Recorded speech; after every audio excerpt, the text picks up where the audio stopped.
आज मैं फिर से आपके सामने एक नई वीडियो के साथ आया हूं और आज का जो हमारा टॉपिक है वह है पॉलिटिकल साइंस। पॉलिटिकल साइंस के हम मॉडल सेट के बारे में बात करेंगे। इससे पहले मैंने हिस्ट्री और ज्योग्राफी के मॉडल सेट को लेकर के सारे आंसर के अपने यूट्यूब चैनल पर अपलोड कर दी है। अगर आप लोगों ने अभी तक उस वीडियो को नहीं देखा तो मैं उसका लिंक अपने डिस्क्रिप्शन में डाल दूंगा, आप वहां पर भी जाकर के उस वीडियो को देख सकते हैं। तो ठीक है, हम बिना किसी देरी के चलते हैं अपने सवालों की ओर और पॉलिटिकल साइंस के मॉडल सेट के बारे में बात करेंगे। तो हमारा जो पहला प्रश्न है वह है आपका कि दक्षेस का मुख्यालय कहाँ है। ठीक है, दक्षेस क्या होता है? तो आप लोग दक्षेस को पढ़ते हैं, हम लोग क्या चीज़ सार्क के नाम से भी जानते हैं, SAARC के सार्क। इसका जो पूरा नाम होता है वो होता है south Asia association for regional corporation. और इसका जो मुख्यालय है वह है कहाँ पर? तो वह है काठमांडू में। ठीक है, इसका मुख्यालय जो है वह है काठमांडू में। और इस कभी कभार क्या पूछ देता है कि इसका जो स्थापना हुआ था वो हुआ था 1985 में, इसको याद रखिएगा। ठीक है, और फिर कभी कभार ये भी पूछ देता है कि बताइए दक्षेस जो है उसका पहला सम्मेलन कहाँ हुआ था। तो उसका जो पहला सम्मेलन हुआ था वो हुआ था ढाका। ढाका कहाँ है? तो वो है बांग्लादेश में। ठीक है, तो आप इतनी बातों को याद रखिएगा जो इससे पूछा जाता है। कभी कभार फिर इससे ये भी पूछ देता है दक्षेस से कि बताइए कि दक्षेस में कुल कितने देश है। तो दक्षेस में टोटल ना 8 देश है। कितने देश है? 8 देश है। और इसको याद रखने का तरीका आपका सबसे आसान है, वो है कि MBBS और पीना, PINA, पीना।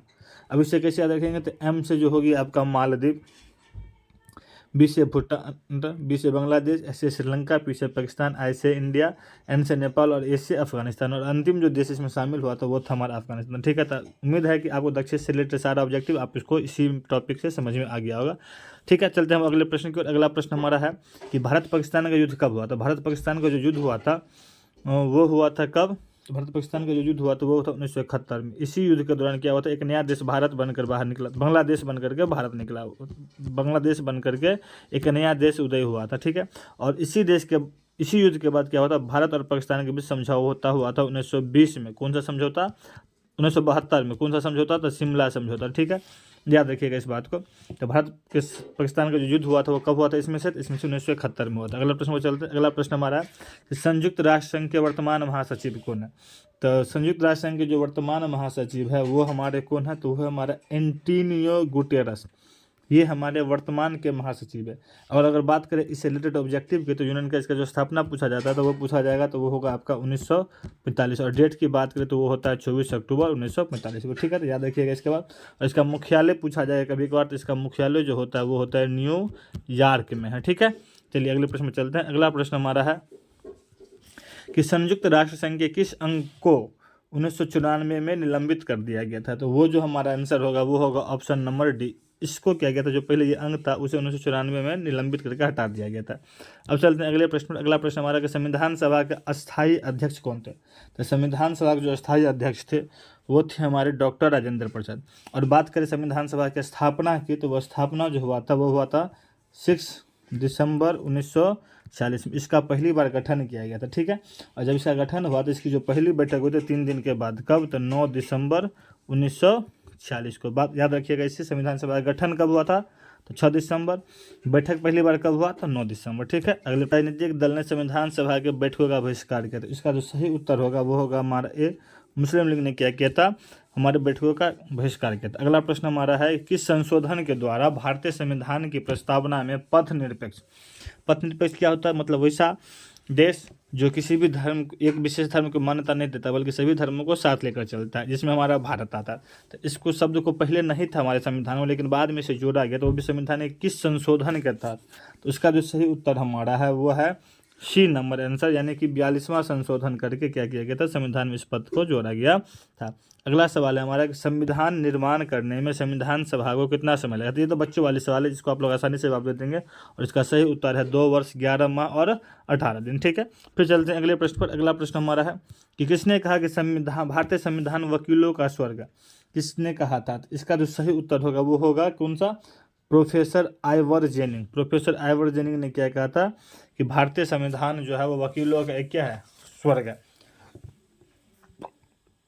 अगले प्रश्न की तरफ चलते हैं। अगला प्रश्न है हमारे कि भारतीय संविधान कब लगा था। ये तो बच्चों वाले सवाल है, आप तो आंख बंद करके भी इसका जवाब दे सकते हैं। और इसका सही उत्तर है बी नंबर। ठीक है, फिर चलते हैं अगले प्रश्न पर। अगला प्रश्न हमारा है कि वर्तमान में भारतीय संविधान में कुल कितनी अनुसूचित है। तो वर्तमान की बात करें तो भारतीय संविधान में कुल 12 अनुसूची है। कितनी? 12 अनुसूची है। ठीक है, फिर चलते अगले प्रश्न। अगला प्रश्न है हमारा कि कौन सा अधिकार अल्पसंख्यकों के हितों की रक्षा करता है। अल्पसंख्यक मतलब जिसकी जनसंख्या हमारे भारत में कम है, उसकी रक्षा कौन करता है? उसकी रक्षा जो कर रहा है हमारा, उसका जो सही आंसर हो जाएगा वो है हमारा अपनी संस्कृति और शिक्षा, ये होता है। ठीक है, फिर चलते हैं हम अगले प्रश्न पर। अगला प्रश्न हमारा है 13 नंबर कि संविधान के किस अनुच्छेद के द्वारा अस्पृश्यता का उन्मूलन किया गया।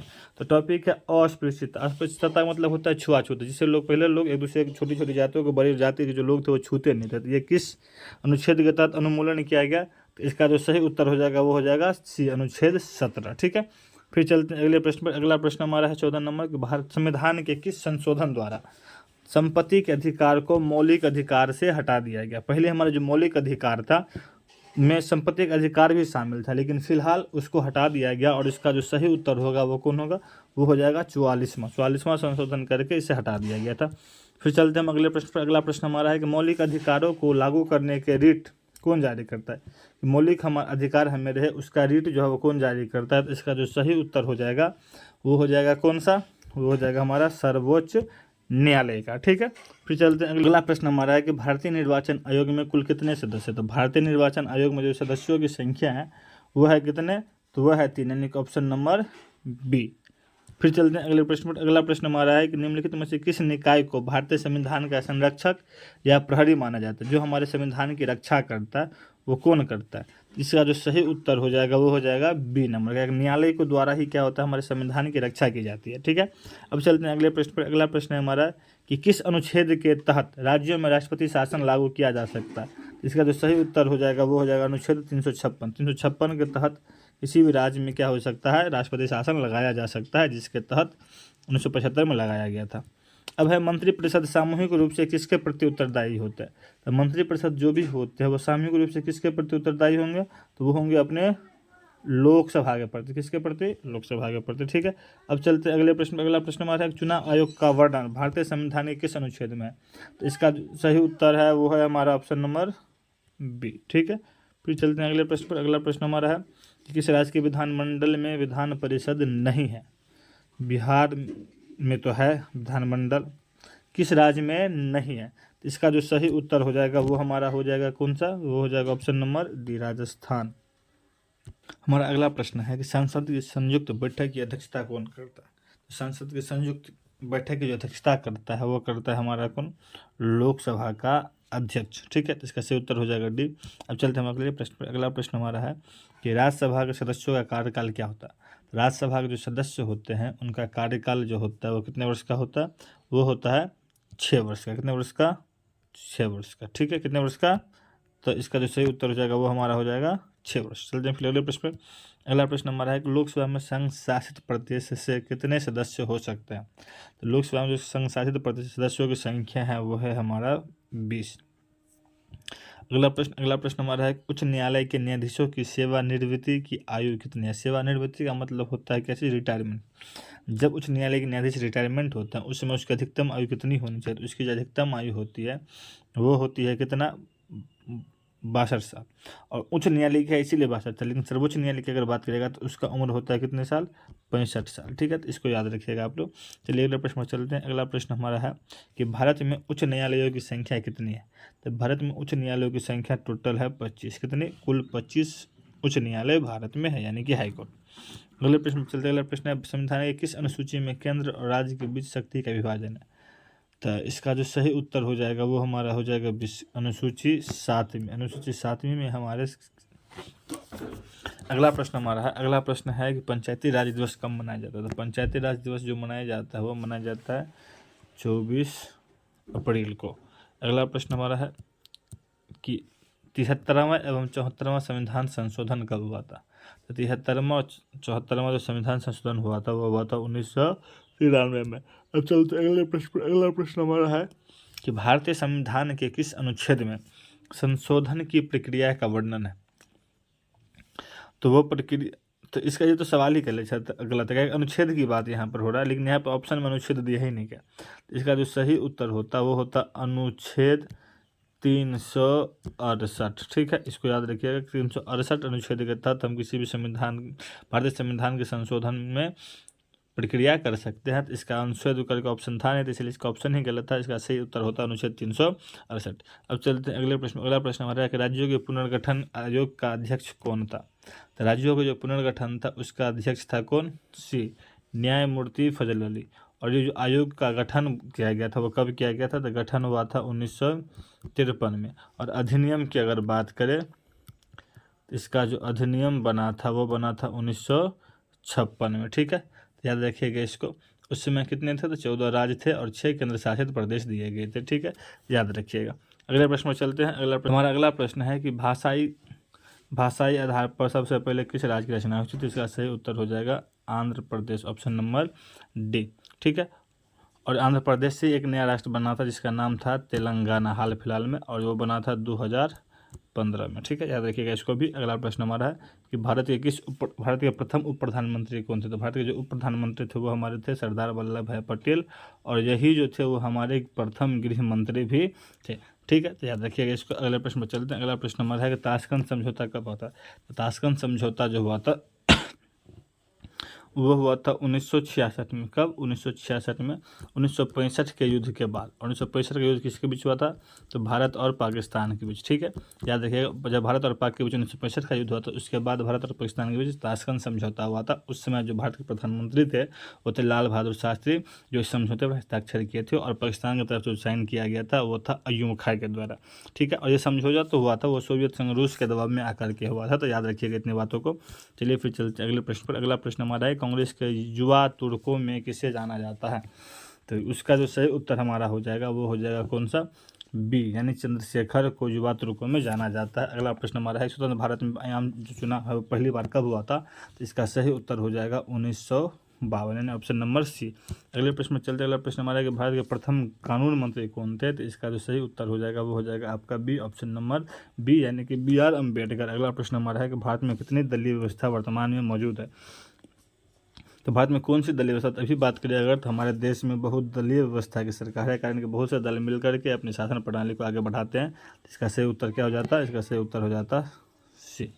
अगले प्रश्न में चलते। अगला प्रश्न हमारा है कि योजना आयोग को भंग कर कौन सा आयोग बना था? तो योजना आयोग को भंग करके बना था हमारा कौन सा आयोग? नीति आयोग। और नीति आयोग जो बना है वो बना है कब? 2015 में। और जो योजना आयोग था वो जो बना था वो हमारा बना था 15 मार्च 1950 में, तो इसको याद रखिएगा। और नीति आयोग कब बना था? तो 2015, 1 जनवरी 2015 को। चलते हैं अगले प्रश्न पर। अगला प्रश्न है कि राष्ट्रीय विकास परिषद का अध्यक्ष कौन होता है? तो राष्ट्रीय विकास परिषद का जो अध्यक्ष होता है वो होता है हमारा प्रधानमंत्री। अगला प्रश्न है कि निम्नलिखित में से किस युद्ध के परिणाम स्वरूप एक नए देश का जन्म हुआ था? परिणाम स्वरूप यानी कि जो युद्ध हुआ था उसके बाद एक नया देश जन्मा था, तो वो था हमारा भारत पाकिस्तान का युद्ध। जब 1971 में भारत और पाकिस्तान के बीच युद्ध हुआ था तो उसमें नया राष्ट्र के रूप में बांग्लादेश का उदय हुआ था। इससे हम एक पहले वाले क्वेश्चन में एक बार बताए हुए थे, तो ध्यान रखिएगा इस बात को, ठीक है। अब चलते अगले प्रश्न पर। अगला प्रश्न हमारा है कि पंचशील समझौता किन दो देशों के बीच हस्तांतरित हुआ था? तो पंचशील समझौता जो था वो भारत और चीन के बीच हस्तांतरित हुआ था। किसके बीच? भारत और चीन के बीच। कब हुआ था? तो यह हुआ था 1954 में। लेकिन इस समझौता को तोड़ते हुए पाकिस्तान ने क्या किया, चीन ने क्या किया? 1962 में हम पे आक्रमण कर दिया। इसको भी याद रखिएगा आप लोग कि भारत पर चीन ने कब आक्रमण किया था? तो 1962 को। और यह समझौता जो था पंचशील समझौता वो कब हुआ था? तो 1954 को। किसके बीच? तो भारत और चीन के बीच। अगला प्रश्न हमारा है कि सन 1972 में भारत और पाकिस्तान के बीच किस समझौते पर हस्ताक्षर होता था? अभी बताए थे इससे पीछे वाले कुछ क्वेश्चन में कि 1972 में जो था हमारा कौन सा समझौता हुआ था? तो वो हुआ था शिमला समझौता, ठीक है, याद रखिएगा इस बात को। चलते हैं फिर अगले प्रश्न पर। अगला प्रश्न हमारा है कि अविश्वास प्रस्ताव पारित होने के बाद किस प्रधानमंत्री ने त्यागपत्र दे दिया था जिसके प्रति अविश्वास प्रस्ताव पारित किया गया था? तो इसका जो सही उत्तर हो जाएगा वो हो जाएगा हमारा VP सिंह। VP सिंह के अगेंस्ट में क्या हुआ था? No confidence motion, that means क्या चीज? अविश्वास पारित किया गया था, जिसके तहत VP सिंह जो थे वो प्रधानमंत्री पद से हट गए थे। अगले प्रश्न पर चलते हैं। हमारा अगला प्रश्न हमारा है कि भारतीय राष्ट्रीय कांग्रेस की जो पहली महिला अध्यक्ष थी वो कौन थी? तो वो थी एनी बेसेंट। कौन थी? Annie Besant. चलते हैं फिर अगले प्रश्न पर कि भारत का राष्ट्रपति किसके द्वारा चुना जाता है? तो भारत का जो राष्ट्रपति होता है वह निर्वाचक मंडल द्वारा चुना जाता है। कारण कि उसमें हम लोग जो होते हैं ना, वो हम लोग भाग नहीं लेते, जनता भाग नहीं लेती है, बल्कि उसमें लोकसभा, राज्यसभा, विधानसभा के जो मेंबर होते हैं वो मिलकर एक राष्ट्रपति का चुनाव करते हैं। फिर चलते हैं अगले प्रश्न पर कि किस वर्ष जनता पार्टी केंद्र में सत्ता स्थापित की थी, शासन स्थापित हुआ था। इसका तो सही उत्तर हो जाएगा वो 1977। और जनता पार्टी की जो पहला जो नाम था वो था मोरारजी देसाई, जो पहली जनता पार्टी के प्रधानमंत्री बने थे। कौन? मोरारजी देसाई। और इन्हीं वो प्रथम गैर कांग्रेसवादी प्रधानमंत्री भी कहा जाता है। इतनी बातों को आप याद रखिएगा। फिर चलते हैं अगले प्रश्न पर। अगला प्रश्न हमारा है कि भारत में संपूर्ण क्रांति की घोषणा किसने की? तो भारत में जो संपूर्ण क्रांति था उसकी घोषणा किया गया था जयप्रकाश नारायण के द्वारा। ठीक है, अब चलते हैं अगले प्रश्न। अगला प्रश्न हमारा है कि 1975 में आपातकाल की घोषणा करने वाले राष्ट्रपति का नाम क्या था? जब इस समय आपातकाल की घोषणा हुआ था उस समय जो हमारे प्रधानमंत्री थे वो थी इंदिरा गांधी, श्रीमती इंदिरा गांधी। लेकिन उस समय जो हमारे राष्ट्रपति थे वो थे फखरुद्दीन अली अहमद। कौन?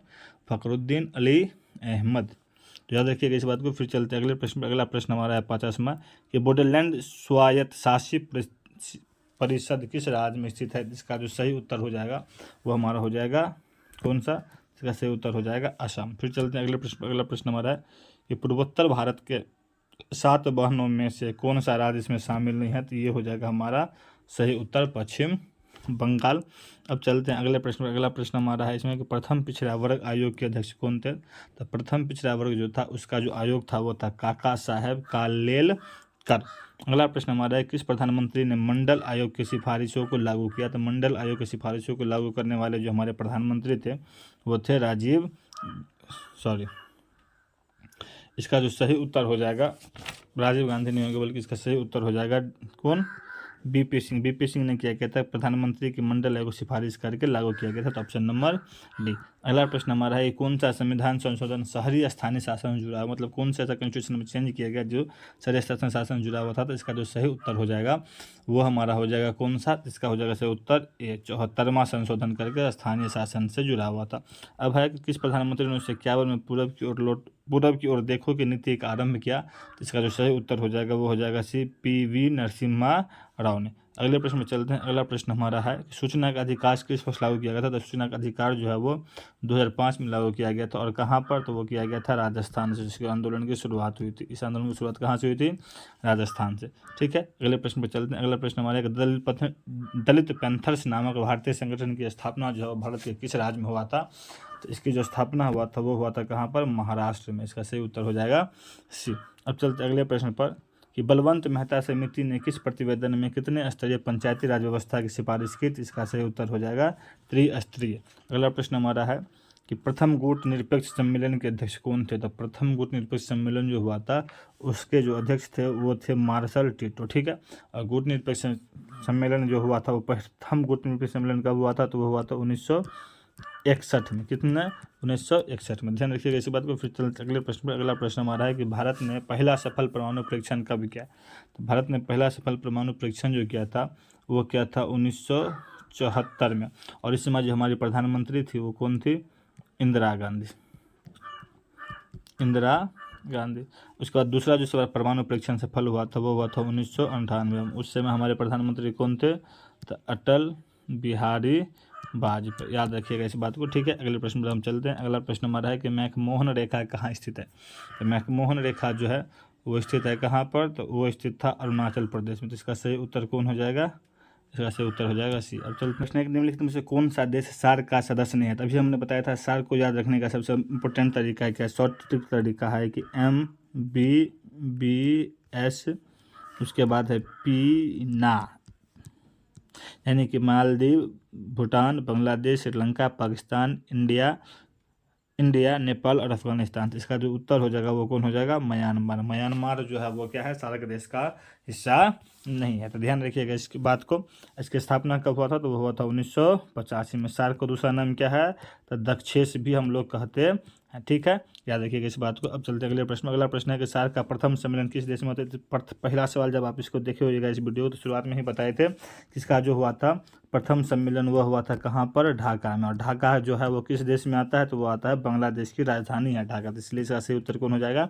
बी हो जाएगा। अब चलते हैं अगले प्रश्न पर। अगला प्रश्न हमारा है अंतर्राष्ट्रीय न्यायालय का मुख्यालय कहाँ है? अंतर्राष्ट्रीय न्यायालय के जो मुख्यालय है वह है हेग में। ठीक है, अब चलते हैं अगले प्रश्न पर। अगला प्रश्न हमारा है भारतीय संविधान का कौन सा अनुच्छेद मौलिक कर्तव्यों से संबंधित है, तो इसका सही उत्तर हो जाएगा 53A। सॉरी, इसका जो सही उत्तर हमारा होगा वो कौन होगा, वो होगा हमारा 51A। 51A के तहत क्या होता है, मौलिक कर्तव्य दिए गए हैं। अब चलते अगले प्रश्न पर। अगला प्रश्न हमारा है कि भारतीय संविधान में कुल कितने मौलिक कर्तव्य है।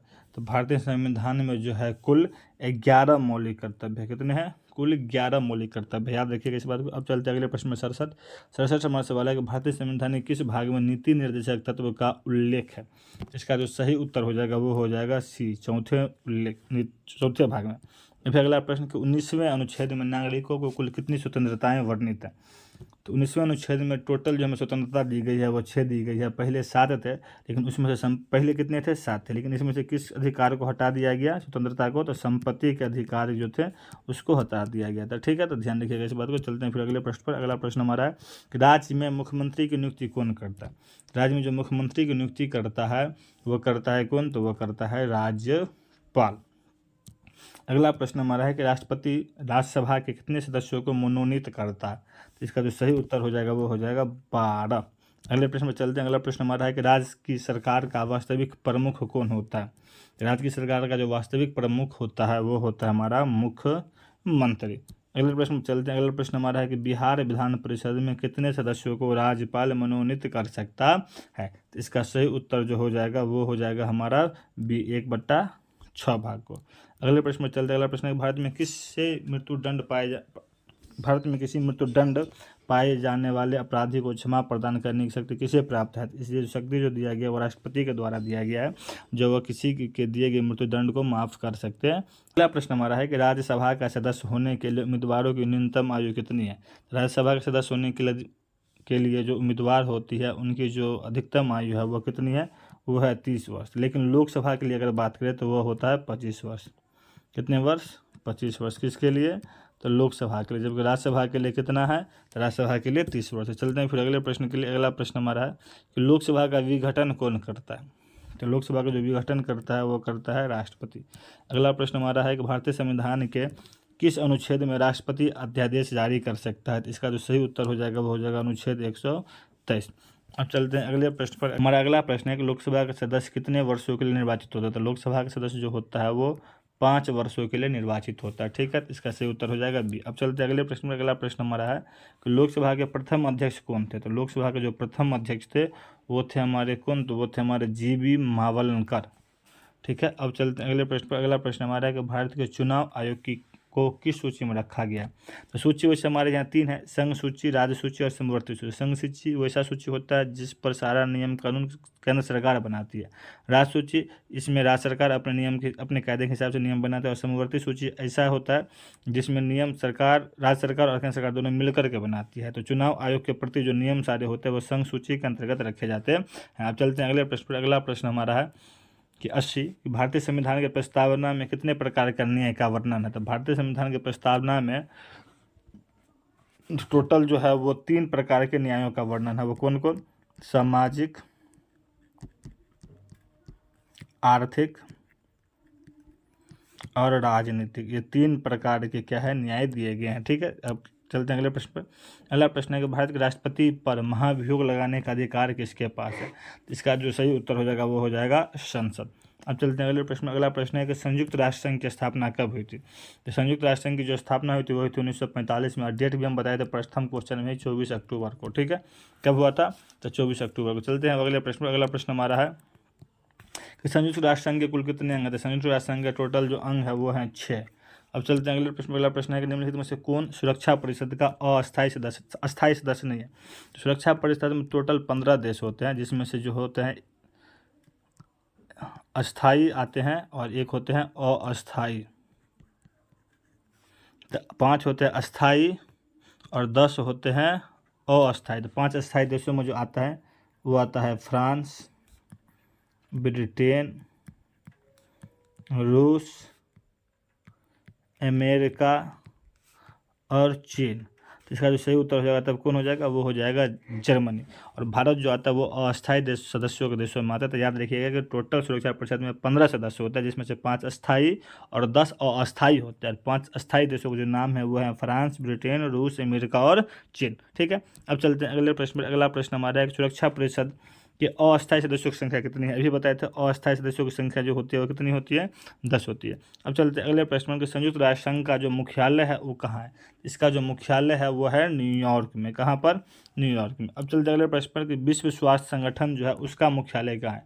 तो विश्व स्वास्थ्य संगठन का जो मुख्यालय है वो है कहाँ पर, जिनेवा में। ठीक है, अगला प्रश्न हमारा है 88 नंबर। गुट निरपेक्ष आंदोलन का पहला सम्मेलन कब हुआ था। तो बताए थे इसका जो पहला सम्मेलन हुआ था 1966 में, और वो भी किस स्थान पर, तो वो हुआ था बेलग्रेड में। कहाँ पर, बेलग्रेड में।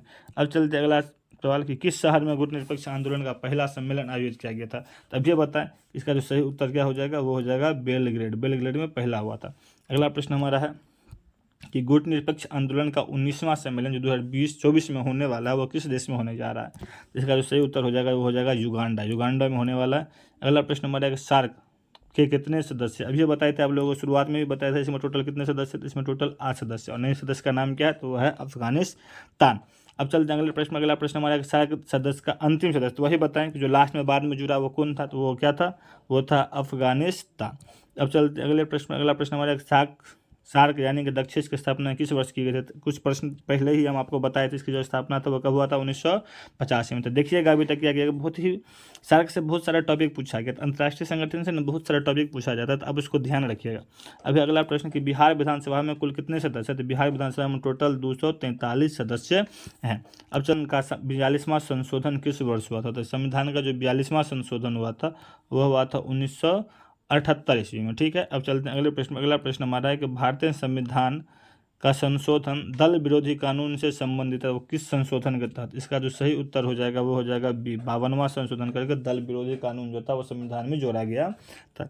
अब चलते हैं अगले प्रश्न पर। अगला प्रश्न हमारा है 97 कि भारतीय संविधान के किस अनुच्छेद के तहत वित्तीय आपातकाल लगाया जा सकता है। तो इसके लिए क्या होता है कि हम लोगों को वित्तीय आपातकाल लगाने के लिए अनुच्छेद 360 का सहारा लेना पड़ेगा। अनुच्छेद 360 के तहत आप वित्तीय आपातकाल लगा सकते हैं। अब चलते हैं 98 निम्नलिखित में से कौन सा अनुच्छेद जीवन के अधिकार से संबंधित है। इसका जो सही उत्तर हो जाएगा वो हो जाएगा अनुच्छेद 21। ठीक है, अब चलते हैं अगले प्रश्न पर। अगला प्रश्न हमारा है 99 कि 1975 के राष्ट्रीय आपातकाल की घोषणा के समय भारत के प्रधानमंत्री कौन थे। तो उस समय जो प्रधानमंत्री थे बताए थे, उस समय जो हमारे प्रधानमंत्री थे वो थी इंदिरा गांधी, श्रीमती इंदिरा गांधी। अब चलते हैं अगले प्रश्न पर। अगला प्रश्न हमारा है कि भारत में कुल कितने राज्य हैं। तो भारत में क्या थे, पहले 28 थे, फिर बढ़ के 29 हुए, फिर बाद में क्या हो गया, वापस एक को केंद्र शासित बना करके 28 कर दिया गया था। हमारे कुल राज्य 28 है। अभी तक आपने जो वीडियो देखा होगा उसमें देखा होगा कि अंतर्राष्ट्रीय संगठनों से या क्षेत्रीय संगठन जितने भी है उससे कुछ ज़्यादा ही ऑब्जेक्टिव पूछा जाता है। उसकी स्थापना, उसमें कुल सदस्य देशों की संख्या, उसका मुख्यालय, या उसका पहला सम्मेलन किस वर्ष हुआ था, या वो किस स्थान पर हुआ था। तो आप लोग अभी तक समझ गए होंगे। यानी कि हम कहने चाह रहे हैं कि अगर आप अंतर्राष्ट्रीय संगठन से जुड़े जितने भी आपको ऑब्जेक्टिव है, जैसे कि WTO, WHO, उसके बाद UN, UNSC, इस सब के आप लोग मुख्यालय सबको याद रख लीजिएगा, उसकी स्थापना को याद रख लीजिएगा, ताकि आपको ऐसे ही क्या हो जाएंगे, 10 नंबर प्राप्त हो जाएंगे। ठीक है, तो मिलते हैं फिर दूसरे वीडियो में। जब तक के लिए धन्यवाद। अगर आपको ये वीडियो अच्छा लगा हो तो आप इस वीडियो को लाइक करें और अपने दोस्तों में शेयर करें।